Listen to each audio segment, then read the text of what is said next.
Mick Anani, 41 ans, détenteur du record de France du saut en hauteur avec 2,34 m, fondateur du Anani Olympic Project. Et sinon, je suis directeur du développement des lignes de service pour 2 hôpitaux à El Paso.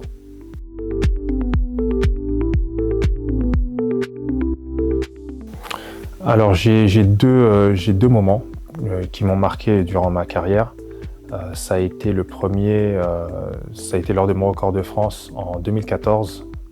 Il faut savoir que je suis parti en 2004 pour atteindre cet objectif-là. Et donc 10 ans après, ça a été la consécration. Donc ça a été vraiment l'aboutissement d'un long travail. Et donc ça, c'est le premier.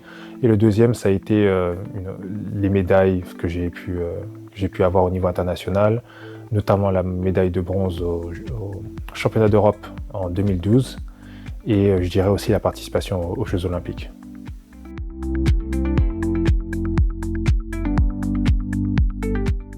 Pour moi, Athlete Minded, c'est vraiment garder cette mentalité d'athlète, de résilience, avoir cette capacité de rebondir après l'échec, d'en tirer les conclusions et vraiment de continuer d'avancer, avoir une détermination rude à toute épreuve.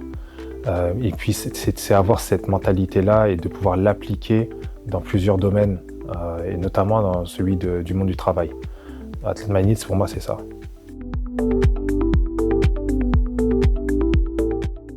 Alors, mon mantra m'a été donné par un Américain qui, à l'époque, faisait du basket.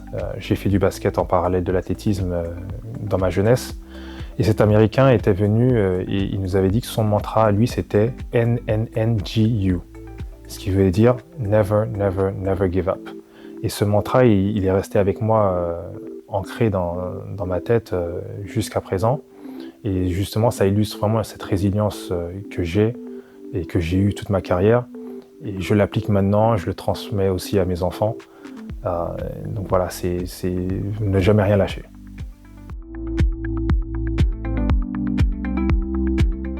Alors j'ai connu le flow à plusieurs reprises.